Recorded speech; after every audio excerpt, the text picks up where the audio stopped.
Assalamualaikum warahmatullahi wabarakatuh. Kami dari kelompok 5 akan mempresentasikan tugas Resum Hukum Filsafat, di mana kami akan menjelaskan tentang postmodernis jurisprudensi, teori adjudikasi, dan Edgar Bodenheimer.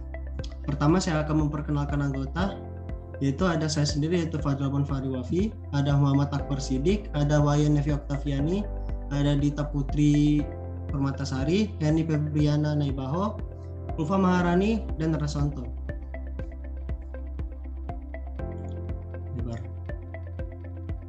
Ganti Bar, soalnya. The postmodernis jurisprudence. Salah satu bentuk untuk memahami modernisasi adalah melihatnya sebagai bentuk kemarahan pada kondisi yang ada. Yang artinya untuk situasi yang ada, pemikiran terhadap aliran realis dalam bagian modernisasi. Postmodernis memiliki fakta bahwa tidak ada bentuk yang berada di luar bentuk yang sudah ada, merujuk pada perubahan konstan dan menggambarkan sifat yang beragam dan lokal. Menariknya dan harus dicatat dalam sudut pandang pasca modernisasi. Terkait dengan penjelasan Peter Godric dalam Language of Law, di sini metode penjelasan dan teori psikoanalisis Prancis digunakan untuk menganalisis bentuk dan menggambarkan hukum dan menunjukkan bagaimana berbagai bentuk hukum yang disahkan oleh objek hukum. Bagian pemikiran Godric adalah membangun kembali hukum umum di Inggris yang memandang hukum umum sebagai seperangkat norma dan praktik yang bersama-sama, membentuk suatu tradisi yang bersatu. Singkatnya, postmodernisme dapat dipahami sebagai pandangan kritis terhadap kondisi modernisme. Modernisme adalah pemikiran filosofis, ilmiah, dan sosial sebagai perpanjangan proyek pencerahan yang menekankan kesatuan, kepastian, subjektivitas, dan otonomi postmodernisme.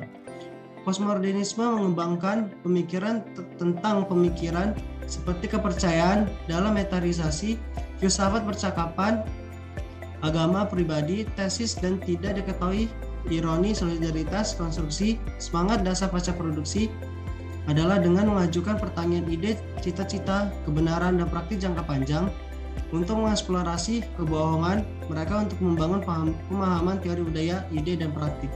Next. Subjek hukumnya. Subjek hukum muncul pada awal teori fikih postmodernis, di mana hukum hanya untuk dilindungi, dikucilkan, dan dilupakan setelahnya. Begitu subjek hukum telah dipasang sebagai penafsir dan karenanya menjadi wasit dari sifat hukum, psikologis, dan ideologis, kontribusi terhadap apa yang ditafsirkan sepenuhnya di luar batas pengawasan jurisprudensi. Semua argumen harus diarahkan bukan pada sifat objek yang dia konstruksi. Sentralitas perspektif internal dapat ditelusuri dengan konsep hukum hard. Tetapi Balkin dan yang lainnya berpendapat sebaiknya untuk perspektif kritis, di mana perspektif yang menggunakan kritik ideologis untuk merevolusikan pengalaman internal hukum kita itu menjadikannya objek studi utama. 1. Definisi 3 dimensi subjek. Pertama, subjek membawa tujuan dan pemahaman mereka tentang hukum. Pemahaman hukum adalah aktivitas tujuan subjek.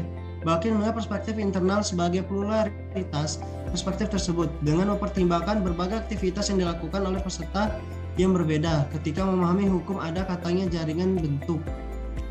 Pemahaman hukum yang tumpang tindih dan saling berhubungan, di mana status hierarkis dan hubungan ketergantungan bersifat sementara dan jauh lebih tidak jelas.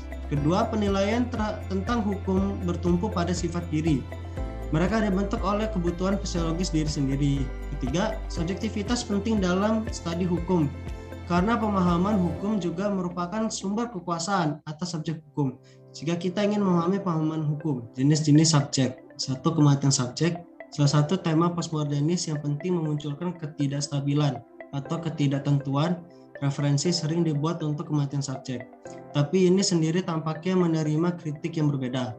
1. Menekankan ketidakmampuan, kategori sosial tradisional, perempuan, gay, kulit hitam atau Afrika Amerika, konsumen, hidup di dunia yang berbeda secara bersamaan. Identitas sosial dikatakan retak dan tidak ada skema atau aturan untuk rekonsiliasi. Yang lain menembus lebih dalam, jiwa, dan dalam gambar ini individu sendiri adalah situasi narasi yang saling bertentangan dan sudut pandang yang tidak dapat dibandingkan. Menjadi seseorang adalah menjadi lokasi yang kurang lebih konvensional untuk pusaran dan arus hilang dari berbagai kata, gambar-gambar, dan representasi lain yang berpotongan dalam beberapa cara di beberapa titik tertentu dalam ruang metafisik. Kedua kritik ini menemukan sumbernya sama dalam fragmentasi dan perbedaan daripada kesatuan dan universitas. Yang satu bagaimana jelas dalam ketegangan dengan yang lain. Yang pertama mendekonstruksi kategori sosial tampaknya mengandaikan identitas individu dan agensi dengan individu sebagai penghasut perubahan politik. Yang kedua adalah menolak individualisme, menolak individu sebagai tumpuan di mana perubahan yang terjadi. Selanjutnya akan saya lanjutkan. Yang kedua adalah subjek dan sistem hukum. Salah satu hasil dari pendekatan ini adalah menggeser fokus jurisprudensi dari studi sistem hukum tentang sistem hukum dan sifat-sifatnya, ketertiban, koherensi, determinasi, dan lain-lain ke sifat subjek hukum yang menangkap sistem hukum dan mengadili untuk memiliki sifat-sifat ini. Dalam pandangan ini, akun jurisprudensi standar salah menggambarkan sifat sistem hukum, mengabaikan koneksi yang diperlukan untuk pemahaman manusia, dan sama pentingnya itu membuat kontribusi subjek pada sistem hukum tidak terlihat. Ini memotong kemungkinan jalan penyelidikan tentang kita yang memahami hukum, sehingga melindungi subjek dari pengawasan intelektual. Seperti yang ditunjukkan Balkin, bahkan teori hukum seperti Dworkin yang menganggap pemahaman hukum sebagai aktivitas interpretatif membatasi hal ini pada pandangan subjek yang membuat argumen dalam sistem hukum. Dworkin tidak menyetujui kritik jurisprudensi terhadap pandangan penafsiran hukum atas dasar sosiologis, psikologis, atau ideologis. Yang ketiga, agenda politik. Postmodernisme dapat dilihat sebagai sebuah strategi untuk membebaskan narasi-narasi yang tertekan dan suara-suara yang ditenggelamkan oleh proyeksi-proyeksi univokal dari narasi-narasi utama. Kritik postmodern dikatakan menerangi bagian bawah narasi-narasi utama, dengan demikian mengekspos subordinasi dan marginalitas dari alternatif sosial. Visi-visi yang penurunan statusnya ke dalam aturan kontradiksi atau perspektif minoritas tidak dapat lagi dibenarkan secara objektif. Tema utama dalam postmodernisme adalah subversi, komitmen untuk melemahkan wacana dominan.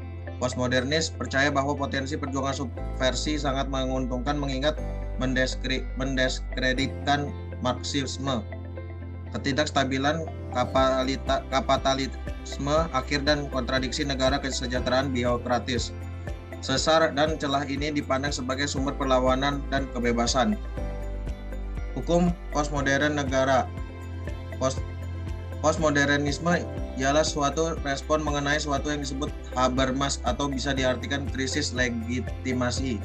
Diberitahukan bahwa negara yang berokrasi modern telah difungsionalkan secara baik karena telah menjajah dunia kehidupan lain atau dikarenakan telah mengganggu fungsi negara lain, di mana hasilnya subsistem ialah inefisiensi dalam mengelola masalah ekonomi dan sosial atau distorsi suatu hubungan manusia. Postmodern memiliki alternatif dengan cara mengubah negara menjadi struktur yang tidak ada dan memungkinkan suatu otonomi hukum sebagai sistem pengaturan sosial.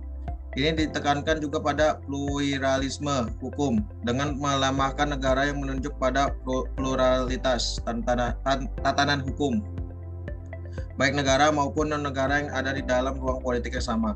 Santos memberikan gambaran bahwa karena negara menjadi bermasalah jika menjadi aktor sosial, absensinya telah menjadi hal lebih yang baik tidak dipertahankan. Memiliki hasil di mana menurutnya ialah fokus analis harus berada pada negara yang medan perebutannya berada pada hubungan sosial negara dan non-negara, lokal dan internasional atau transnasional yang berinteraksi dan tergabung dalam kombinasi dinamis dan bahkan tidak stabil. Postmodernis jurisprudensi menurut para ahli. Yang pertama, Jean-François Lyotard Membaca seorang pemikiran reputasi yang membela modernity terhadap mereka yang dia sebut sebagai neokonservatif dengan panji modernisasi. Dia percaya untuk menyingkirkan modernisasi yang belum selesai, yaitu pencerahan. Bahkan pendukung terakhir dari Aufklärung seperti Popper atau Adorno hanya mampu membuat perjanjian dengan dia untuk membela proyek di beberapa bidang tertentu dalam kehidupan, yaitu politik bagi penulis masyarakat terbuka dan bagi penulis seni untuk asketisme teorik. Jürgen Habermas, semua orang telah meniru dia, berpikir bahwa jika modern telah gagal adalah dengan memperkenalkan pengguna keseluruhan kehidupan untuk dibagi menjadi keahlian khusus mandiri yang tersisa dalam pemilihan para ahli. Sementara pengalaman individu yang nyata maka yang hancur, bukan sebagai suatu pembebasan melainkan dalam bentuk ennui besar yang diuraikan oleh Baudelaire lebih dari seabad yang lalu. Oke, akan saya lanjutkan. Realisme satu-satunya yang definisinya adalah bahwa ia bermaksud untuk menghindari pertanyaan tentang realitas yang diimplikasikan dalam seni, selalu berdiri antara akademisisme dan kitsch.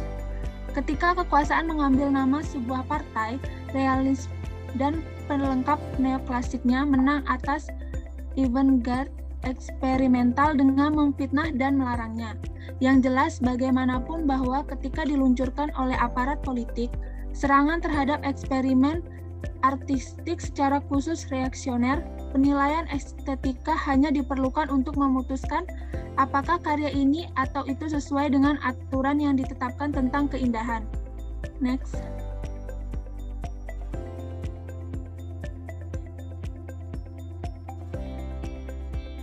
Yang kedua, Jennifer Wick, Identitas Postmodern dan Subjek Hukum 1991. Dalam skenario Jennifer Wick, postmodernisme membawa semua makna glamor dan rayuan. Hukum tetap menjadi mitra yang tidak mau atau setidaknya tenang dalam permainan ini. Sementara mungkin kesempurnaan yang diharapkan, interpenetrasi keduanya mengeluarkan percikan teoritis tetapi juga ketegangan nyata dalam praksis. Dalam menyikapi postmodernisme saat ia mengukir medan identitas dan di bawah yang kuat, saya akan memetakan ketegangan yang mungkin menandakan misaliansi antara postmodernisme dan subjek hukum. Sebuah aporia dengan konsekuensi politik, kedua pengertian subjek hukum sebagai subjek wilayah hukum, dan sebagai subjek manusia yang dibentuk oleh wacana hukum. Keduanya berperan dalam ketegangan ini dengan pentingnya identitas postmodern. Istilah itu sendiri meliputi identitas postmodern dan apa yang bisa kita anggap sebagai politik identitas postmodern yang baru ditentukan. Sedang dilintasi postmodernisme mengancam untuk memasuki triad humanitas, postmodernisme, dan hukum sebagai istilah yang dimanifestasikan dengan lokus yang tidak bermasalah. Postmodernisme adalah istilah yang menandai tahun 80-an pada peta krisis, dan istilah itu masih melekat kuat pada posisinya dalam perang intelektual dan budaya ketika tahun 90-an dimulai. Meskipun keputusan tentang apa postmodernisme tetap sepenuhnya dengan satu alasan mengapa postmodernisme dapat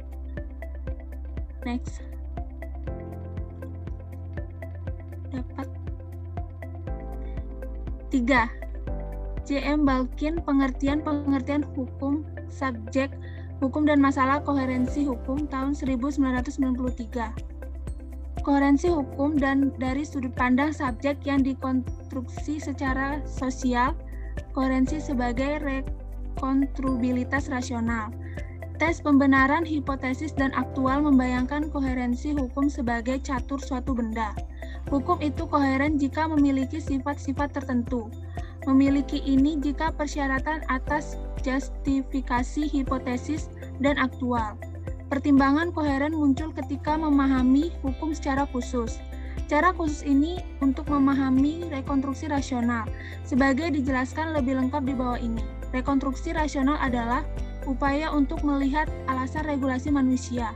Pengalaman koherensi hukum adalah hasil dari upaya kami untuk mengaktifkan hukum Gerstan melalui rekonstruksi nasional. Beberapa penulis menggunakan istilah rasional rekonstruksi sebagai ujian hukum koherensi. Hukum itu koheren setuju untuk rekonstruksi nasional. Saya tidak menggunakan istilah dengan cara ini karena ini menyembunyikan kontribusi subjek untuk keputusan hukum. Rekonstruksi rasional bukan hanya tes untuk sifat atau antara norma hukum. Ini adalah cara memandang hukum, mengatakan bahwa hukum adalah rekonstruksi nasional yang membuat klaim tentang objek dana yang membangun objek dengan cara tertentu, sehingga mungkin ia tidak mengerti hukum secara rasional. Dapat direkonstruksi ketika subjek hukum mengadukan hukum untuk suatu tujuan dengan hasil tertentu. Lalu dialektika rekonstruksi rasional dan dekonstruksi rasional. Rekonstruksi rasional ialah salah satu sikap interpretatif yang diambil mengenai hukum. Ada beberapa cara penting untuk memahami sistem hukum yang disebut dekonstruksi rasional. Pertimbangan rekonstruksi rasional ialah tanggung jawab pemilik atau penghuni, di mana mungkin mengkritik dengan cara berikut. Tidak masuk akal jika tugas tergugat untuk berhati-hati bergantung pada status penggugat sebagai penyusup, lisensi atau undangan. Tidak adanya harapan keuntungan ekonomi bagi terdakwa tidak membenarkan pembatasan kewajiban kepada pemegang lisensi dan pelanggar. Demikian pula fakta bahwa penggugat adalah pelaku kesalahan tidak menghilangkan kewajiban tergugat untuk selalu berhati-hati, kecuali kesalahan penggugat merupakan penyebab langsung dari lukanya, sehingga dapat diduga dari sifat perilaku penggugat bahwa dia akan terluka. Ini tidak dapat dikatakan untuk semua kasus pelanggaran. Oleh karena itu, kita mungkin berpendapat doktrin kewajiban pemilik penghuni tidak berprinsip, karena mereka menarik perbedaan yang sewenang-wenang antara individu dan situasi. Mereka tidak dapat direkonstruksi secara rasional dan oleh karena itu tidak koheren secara normatif. Baik, akan saya lanjutkan B. Teori adjudikasi. Next. Teori hukum modern telah diperhatikan untuk mengeksplorasi cara kerja bagian dalam sistem peradilan secara lebih banyak, di mana sikap sebelumnya belum sepenuhnya dihilangkan oleh jurisprudensi baru dan menganggap peradilan sebagai imam hukum, gudang aturan dan tradisi kunonya keputusan yang disaring dengan cara yang misterius oleh hakim dalam Scrinio Pectoris Sui.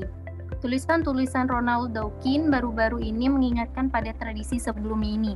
Terlepas dari doktrin tradisional, sistem hukum telah secara bertahap dibentuk kembali, meskipun seringkali tersendat-sendat dan tidak memadai untuk memenuhi kebutuhan sosial yang baru. Sementara itu, ortodoksi yudisial masih berpegang teguh pada asumsi bahwa hakimlah yang harus menerapkan hukum sebagaimana adanya dan bukan membuat undang-undang baru. Dan tradisi hierarkis dapat terlihat bertahan, baik dalam perlakuan terhadap Hakim Mahkamah Agung Amerika sebagai imam besar dan penjaga konstitusi, dan dalam common law menghormati yudisial sebagai lawan ucapan yuris belaka. Next. Sifat sumber hukum. Sumber hukum adalah bahan mentah dari proses peradilan yang meskipun Salmon berpendapat bahwa mereka hanya bergantung dan tidak perlu, sulit untuk percaya bahwa apapun selain sistem hukum yang sangat sederhana dapat beroperasi tanpa sumber hukum yang asli. Pernyataan yang kini perlu diajukan adalah mengenai validitas sumber hukum yang digunakan oleh para pengacara dan hakim yang bersangkutan dengan proses peradilan. Dua pandangan yang menonjol dapat dibedakan. Pendekatan Salmon sangat dekat dengan jurisprudensi Cancel bahwa keputusan pengadilan memiliki kekuatan hukum secara hukum adalah yang tertinggi dan mendasar. Prinsip-prinsip Pamungkas ini adalah aturan dasar pengakuan sistem hukum. Dia percaya bahwa prinsip-prinsip utama ini memang aturan hukum meskipun mereka berbeda dalam beberapa hal yang tidak ditentukan dan aturan hukum biasa yang kurang mendasar. Next. integritas dan legitimasi. Bagian dari kasus Dworkin untuk integritas adalah bahwa ia memahami implisit kita tentang undang-undang kotak-kotak. Tetapi argumennya untuk integritas lebih mendasar daripada ini dan menawarkan pembenaran kewajiban politik. Dworkin berpendapat bahwa masyarakat politik yang menerima integritas sebagai politik kebijakan dengan demikian menjadi bentuk khusus dari komunitas khusus dengan cara yang mengurangi otoritas moralnya untuk mengambil dan mengarahkan kekuatan. Sebuah negara yang tidak integritas menegaskan kasus yang lebih baik untuk legitimasi daripada yang monopoli sebagai cita-cita politik, memiliki bahwa setiap warga negara harus menerima tuntutan padanya dan dapat membuat tuntutan pada orang lain yang berbagi dan memperluas dimensi moral dari setiap keputusan eksplisit. Dworkin mengklaim bahwa argumen apapun untuk legitimasi harus dapat menjelaskan fakta bahwa kewajiban politik tidak konsensual dan menjelaskan bahwa kewajiban tersebut khusus mengapa orang Inggris memiliki tugas khusus untuk mendukung Inggris. Penawaran bergantung pada gagasan penjelasan bahwa Dworkin komunitas atau persaudaraan. Dia berpendapat bahwa kewajiban politik adalah jenis kewajiban asosiatif. Baik, akan saya lanjutkan. Kewajiban asosiatif didefinisikan oleh praktik sosial yang melampirkan kewajiban khusus untuk keanggotaan dalam kelompok sosial tertentu. Praktik sosial suatu komunitas memunculkan kewajiban yang sebenarnya hanya jika dua persyaratan terpenuhi. Pertama, komunitas harus menjadi komunitas baru daripada komunitas vulgar. Komunitas vulgar ditransformasikan menjadi komunitas sejati hanya jika 4 kondisi terpenuhi, yaitu pertama, anggota kelompok harus menganggap kewajiban sebagai hal yang khusus, yaitu berpegang teguh pada kelompok. Kedua, sebagai pribadi, yaitu lari dari setiap anggota ke anggota lain. Ketiga, didasarkan pada kepedulian terhadap kesejahteraan orang lain dalam kelompok. Dan keempat, anggota harus menganggap bahwa praktik kelompok tidak hanya menunjukkan kepedulian, tapi perhatian yang sama untuk semua anggota, tidak ada kehidupan yang lebih penting daripada orang lain. Selanjutnya adalah teori adjudikasi menurut para ahli. Pertama ada J. Austin. Hukum peradilan yang dibuat oleh tribunal pada dasarnya adalah produk bersama dari profesi hukum, atau lebih tepatnya dari bagian yang paling berpengalaman dan paling terampil darinya. Produk bersama dari tribunal itu sendiri dan dari pengacara swasta yang dengan kelicikan mereka dalam undang-undang telah mendapat telinga dari legislator yudisial. Dalam bahasa Amsterdam yang agak tidak sopan, itu bukan produk hakim saja, tetapi itu adalah gabungan dari hakim dan CO. Begitu besar pengaruh pendapat umum profesi yang sering memaksa pengajuan adopsi aturan hukum dengan semacam kebutuhan moral. Ketika gambaran atau antisipasi pengacara tentang apa yang mungkin akan diputuskan oleh pengadilan jika kasusnya datang, sebelumnya mereka telah sering ditindaklanjuti. Begitu banyak kepentingan disesuaikan dengannya sehingga pengadilan terpaksa membuatnya menjadi undang-undang. Betapa lowongan yang akan dibuat jika pengadilan mengabaikan praktik alat angkut yang sudah mapan meskipun sampai disetujui oleh keputusan pengadilan itu tidak sepenuhnya hukum. Karena terus-menerus ditindaklanjuti dan melibatkan berbagai macam insiden yang menguntungkannya, ia menjalankan fungsi hukum dan mungkin akan menjadi hukum ketika kasus tertentu muncul.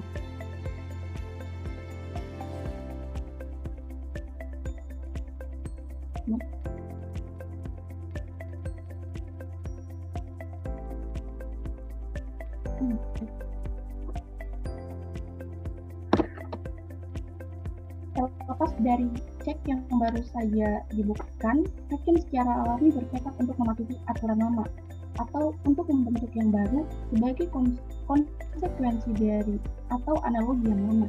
Mereka secara alami ditentukan oleh dua penyebab, yaitu pertama, menghargai kepentingan dan harapan yang tumbuh di bawah aturan yang ditetapkan atau di bawah konsekuensi dan analogi yang dapat dikurangkan darinya. Kedua, persepsi, konsekuensi, dan analogi yang menentukan pemahaman terlepas dari pertimbangan lainnya. Sebenarnya penghargaan yang terlalu besar untuk menetapkan aturan dan terlalu memperhatikan konsekuensi dan analogi secara umum telah ditunjukkan oleh para penulis hukum peradilan, di mana pengenalan aturan baru atau mengganggu kepentingan dan harapan yang telah tumbuh dari yang sudah melakukan. Jelas merupakan kewajiban hakim mendapat keputusan karena tidak dalam kekuasaannya untuk menggantikan kerugian pihak-pihak yang dirugikan. Contoh mencolok dari keterbelakangan hakim untuk berinovasi dalam ditemukan pada asal mula perbedaan antara hukum dan keadilan yang muncul karena para hakim pengadilan common law tidak akan melakukan apa yang seharusnya mereka lakukan, yaitu mencontoh aturan hukum dan prosedur mereka dengan urgensi yang berkembang di masyarakat, bukannya dengan bodoh dan cemberut mengikuti kebiasaan lama. Baik, akan saya lanjutkan. Yang kedua, H.L.A. Hart. Yang pertama, penalaran deduktif. Telah ditemukan bahwa penerapan hukum yang benar dianggap sebagai silogisme atau jenis lainnya dengan alasan yang tidak bersifat umum maupun pernyataan hukum tertentu, seperti hak atau kewajiban untuk individu, dapat dicirikan sebagai benar atau salah, dan dengan demikian tidak dapat dihubungkan secara logis antara mereka sendiri atau dengan pernyataan. Karenanya, mereka tidak dapat menggambarkan premis-premis atau kesimpulan-kesimpulan dari suatu argumen aktif. Pandangan ini bergantung pada definisi yang ketat dalam hal kebenaran dan kepalsuan. Gagasan tentang kepalsuan yang valid, deduktif, dan hubungan logis seperti konsistensi dan kontradiksi.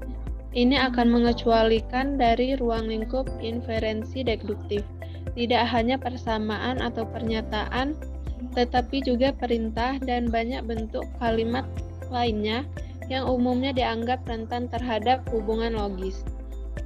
Dan sebagai konsisten argumen deduktif yang valid. Meskipun kompleksitas teknik yang cukup terlibat, beberapa definisi yang lebih umum dari gagasan kesimpulan deduktif valid yang membuat gagasan berlaku untuk kesimpulan yang konstitusinya tidak dicirikan sebagai benar atau salah, kini telah dikerjakan oleh ahli logika. Berikut ini seperti dalam sebagian besar literatur jurisprudensi komparatif. Penerimaan umum dari definisi yang lebih umum dari kesimpulan yang valid ini diasumsikan. Next. Penalaran induktif.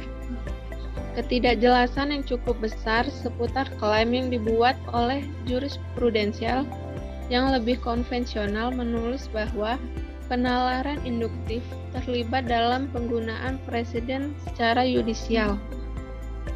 Referensi ke induksi biasanya dibuat dalam hubungan ini untuk menunjukkan kontras dengan penalaran deduktif yang diduga terlibat dalam penerapan aturan legislatif untuk kasus-kasus tertentu. Alih-alih memulai dengan aturan umum, hakim harus beralih ke kasus-kasus yang relevan, menemukan aturan umum yang tersirat di dalamnya. Memang benar bahwa pengadilan terus-menerus mengacu pada kasus-kasus masa lalu, baik menemukan aturan maupun untuk membenarkan penerimaannya sebagai valid. Kasus-kasus masa lalu dikatakan keaslian untuk aturan-aturan yang digali darinya. Jelas, satu kondisi yang diperlukan harus dipenuhi jika kasus-kasus masa lalu adalah dengan cara ini untuk membenarkan secara logis penerimaan suatu aturan. Kasus masa lalu harus menjadi contoh aturan dalam arti bahwa keputusan dalam kasus tersebut dapat disimpulkan dari pernyataan aturan bersama-sama dengan pernyataan fakta-fakta kasus. Penalaran sejauh pemenuhan kondisi yang diperlukan ini sebenarnya merupakan aplikasi kebalikan dari penalaran deduktif. Edgar Bodenheimer. Kontribusi penting bagi ilmu pengetahuan dan metodologi hukum. Menarik untuk dicatat bahwa kecenderungan menjauh dari konsepsi positifik hukum yang memandang hukum sebagai instrumen paksaan, menuju sikap yang lebih afirmatif terhadap hukum juga dapat diamati dalam jurisprudensi Soviet baru-baru ini. Dalam sebuah karya, Siegfried berjudul The State, Demokrasi dan Legalitas di Uni Soviet, ditemukan pernyataan yang hampir tidak mendapat tempat dalam teori-teori hukum Soviet awal. Satu pernyataan mengingatkan Kant, kebebasan manusia tidak boleh melanggar kebebasan orang lain atau merugikan masyarakat secara keseluruhan. Di tempat lain dikatakan bahwa hukum berfungsi tidak hanya melalui kesadaran dan kehendak, tetapi juga melalui ketentuan-ketentuan pendorong psikologi sosial, seperti tujuan, gagasan, prinsip, perasaan, keinginan, serta kecenderungan. Selanjutnya, pengarang mengungkapkan pandangan bahwa negara tidak membentuk hukum hanya sebagai akibat dari kehendak sewenang-wenang dari kelas dominan. Hukum juga dirancang untuk melindungi hak dan kepentingan individu, ketertiban, dan kedisiplinan masyarakat, apalagi terhadap pelaku kejahatan. Next. Pandangan bahwa keabsahan hukum dapat dikondisikan oleh penghormatannya pada prinsip-prinsip dasar moralitas selalu mendapat pembelaan yang kuat dalam filsafat hukum Katolik Roma. St. Thomas Aquinas telah mengambil posisi bahwa hukum yang tidak adil bukanlah hukum.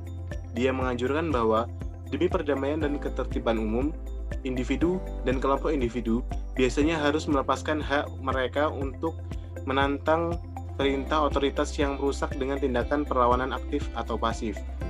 Pandangan imperatif tidak tertarik pada eksegenesis ilmiah apapun tentang masalah keadilan karena keadilan dianggap dalam kata-kata Kelsen sebagai cita-cita irasional. Itu dianggap sebagai nilai irasional karena pernyataan tentang apa yang adil atau tidak adil dapat diverifikasi dengan mengacu pada data indera dan pengamatan empiris.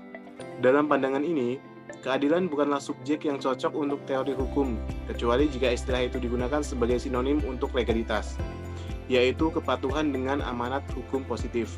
Next. Selama ahli fikih membatasi usahanya pada klarifikasi sumber-sumber hukum positif dan hubungan logis di antara mereka, ia dapat melepaskan penyelidikan tentang keadilan. Tetapi ketika kekalahan hukum dalam kesadaran populer menjadi tidak mungkin untuk mengabaikan reaksi rakyat terhadap apa yang seharusnya dianggap benar dan salah, adil dan tidak adil, bahkan seorang positif mungkin memegang studi semacam ini diperbolehkan dari sudut pandang fiksi ilmiah. Selama pandangan orang tentang keadilan dan ketidakadilan dibahas dalam istilah yang murni, historis, dan deskriptif, dan dengan penekanan yang tajam terhadap filosofi keadilan penulis sendiri. Tetapi banyak filsuf hukum telah dan masih tidak mau terikat pada pandangan yang dipahami secara sempit tentang fiksi mereka. Mereka lebih memilih untuk mengajukan konsepsi umum tentang keadilan, teori tentang apa yang implisit dalam gagasan, dan demokrasi batas-batas antara yang adil dan yang tidak adil. Setiap kali mereka memulai upaya semacam itu, mereka melintasi batas antara fakta dan nilai, dan menurut dogma positistik, menyuntikkan irasionalitas ke dalam pemikiran ilmiah dan usaha. Selanjutnya saya serahkan materi ini kepada moderator. Baik, sekian presentasi dari kami. Terima kasih. Wassalamualaikum warahmatullahi wabarakatuh.